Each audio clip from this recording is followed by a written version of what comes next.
What does an IT leader do all day anyways? Are you sure you want to know? Okay. Meet Bob. Bob is a CTO in Chicago. So the CEO tells Bob that they're opening 2 new office locations in 2 months. So Bob needs to get them running in 8 weeks.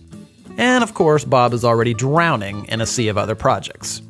He's already got to manage all the IT infrastructure, the software applications, including the patches and updates, networks, disaster recovery, servers, the PCs, the security, mobility, remote workers, as well as working through all the various contracts. Now he's got to duplicate all this around 2 new locations. Fast. Oh yeah, the boss says he wants Bob to start looking at cloud solutions because he read something interesting about cloud on LinkedIn. Bob finds out his current vendor doesn't provide service in one of the new locations. He doesn't know who operates in Dallas, so Bob researches it for 2 weeks and finds 7 potential vendors. 7 potential vendors. And time is running out. Of course, he already knows the carrier sales reps will make promises they can't keep because they have targets to meet. I mean, they're salespeople, right? One sales rep tells Bob that his company can have them up and running in a week if he signs the contract that day. And another tells him 2 months, and then everything in between. Who does Bob believe? And the pricing? All over the place for really no apparent reason. Now it's already 5 weeks later, and only 2 of the vendors he's talked to have a solution remotely close to what he needs. And now what about cloud? The process starts all over again. And Bob is no cloud expert, so he's flying completely blind here. Who should he believe? Then Bob talked to a supplier-agnostic, trusted technology advisor.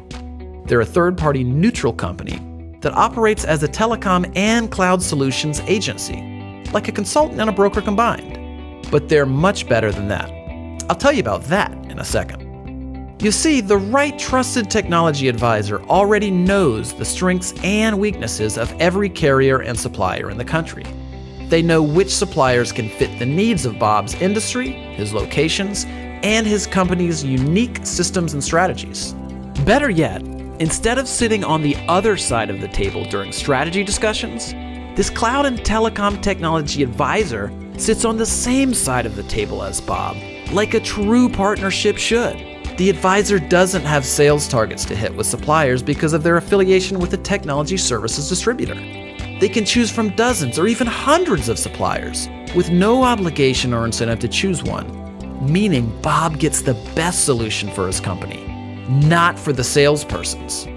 In short, the advisor cares less about selling Bob something and more about helping Bob find the right solution. When there's a problem, Bob calls his new vendor-neutral technology partner, not a customer service representative. Escalations get prioritized for Bob. Since the technology advisor is a business, not a job-hopping sales rep, they're investing in Bob and his company for decades. And Bob literally has one phone to call when problems arise. That's total accountability before, during, and after the implementation. But that's not even the best part. You see, whatever supplier and solution that Bob and his technology advisor decide on, his advisor will negotiate rates with the supplier that are the same or better than Bob would get by going direct. And get this, Bob doesn't have to pay the advisor anything for doing all of this work. Zero.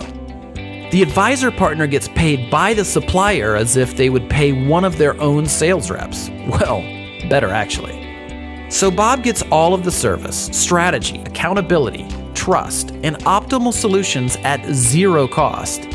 And because the advisor is invested in a long-term relationship with Bob, something that their own business success depends on, this means they're more accountable to Bob. So everybody wins, including the supplier who gets more business without having to manage salespeople. It's how business is evolving in IT and telecom. So do you want to get all of these benefits of working with a no-cost cloud and telecom technology advisor? Call us today and let's get started.